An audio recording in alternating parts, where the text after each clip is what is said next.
नमस्कार दोस्तों। आज का हमारा टॉपिक है ट्रस्ट द प्रोसेस। बट ये ट्रस्ट द प्रोसेस हमने कई बार सुना तो है, लेकिन एक्चुअली में ये होता क्या है? कोई भी चीज जो आप करना चाहते हो उसके बारे में क्लैरिटी रखना कि आपको एक्चुअली में करना क्या है, एंड देन उस गोल या उस चीज तक पहुंचने के लिए जो प्रोसेस है उसे पर्सिवेरेंस एंड पेशेंस के साथ लंबे समय तक करना विथ फुल बिलीव कि आज नहीं तो कल कुछ ना कुछ अच्छा जरूर होगा, is called trusting the process. For example, अगर कोई इंसान कॉम्पिटेटिव एग्जाम की तैयारी कर रहा है तो उसके लिए ये चीज कैसे काम करेगी?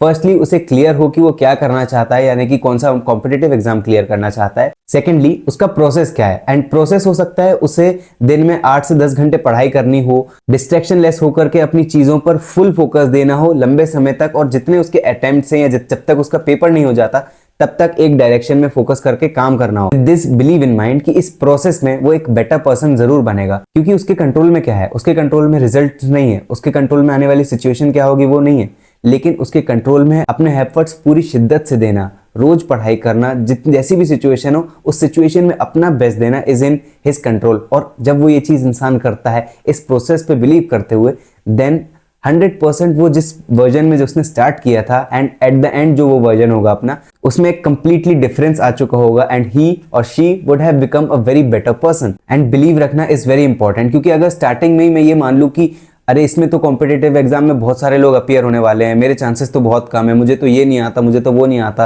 एंड शायद ही है कि मेरा चांसेस हो, तो क्या सच में मैं अपने 100% दे पाऊंगा उस चीज के लिए? नहीं दे पाऊंगा, क्योंकि हम ह्यूमंस का माइंड बना ही इस तरह से है कि हमें जहां भी थोड़ा सा डाउट या थोड़ी सी कंफ्यूजन दिखती है ना, वहां पे हम अपना 100% नहीं दे पाते। फॉर एग्जांपल आप देखिए कि जब भी आपकी ट्रेन होती है, एक फिक्स टाइम होता है क्योंकि ट्रेन का, तो आप प्रॉपर्ली टाइम से स्टेशन पहुंच जाओगे, क्योंकि आपकी ट्रेन छूट जाएगी अगर टाइम से नहीं पहुंचे। ऑन दी अदर हैंड, अगर आपको अपने 2 व्हीलर या 4 व्हीलर से कहीं जाना होता है तो आप आगे पीछे करके टाइम निकलते हो। एग्जैक्ट टाइम पे हम लोग बहुत रेयरली ही निकलते हैं, क्योंकि हमें पता है कि हम मैनेज कर लेंगे। यहाँ पे ये मैंडेटरी नहीं है हमारे माइंड में कि ये अर्जेंसी नहीं है कि नहीं ये होगा ही होगा, या अगर मैंने 5 मिनट जल्दी कर लिया तो कुछ हो सकता है, या 5 मिनट लेट गया तो कुछ हो सकता है। लेकिन on the other hand, train अगर 5 मिनट भी छूटी तो हमारी जर्नी कैंसिल हो सकती है। सो उस चीज को माइंड ध्यान में रखता है और हम स्टेशन पहुंच ही जाते हैं ट्रेन के पहले। सो सिमिलरली हमारा ब्रेन भी इसी तरीके से वर्क करता है। जब हमें पता चलता है कि कोई चीज इंपॉर्टेंट है, अर्जेंट है, एंड उस चीज को करने से हम एक पर्टिकुलर जगह पर पहुंच पाएंगे,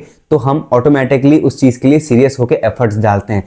तो coming back to our example, अगर मैं ये बिलीव करता हूं कि चाहे कुछ भी हो, एग्जाम का रिजल्ट कुछ भी हो, लेकिन अगर मैंने अपना 100% एफर्ट डाला तो I will be a better version of myself by the end of my preparation, या फिर by the end of my result. So इसलिए मैं प्रिपेयर कर रहा हूं, उसी इंटेंशन को माइंड में रखते हुए अपने 100% एफर्ट्स दे रहा हूं, उस प्रोसेस को फॉलो कर रहा हूं, पर्सिवरेंस रख रहा हूं, पेशेंस रख रहा हूं, और लंबे समय तक काम कर रहा हूं इस चीज के साथ, until and unless I become the best version of myself। तो यही थी आज की लर्निंग कि जो भी चीज आप कर रहे हो उस पर क्लियर हो कि आप क्या कर रहे हो, और उसके प्रोसेस को जानने के बाद उस पर कंप्लीटली बिलीव के साथ काम करो with patience and perseverance, and I am sure कि आप अपने वर्जन को अप लेवल जरूर कर लोगे इस चीज में। और अभी हमारे 24 सब्सक्राइबर्स हो गए हैं यूट्यूब चैनल पर। इस वीडियो में इतना ही। Thank you so much.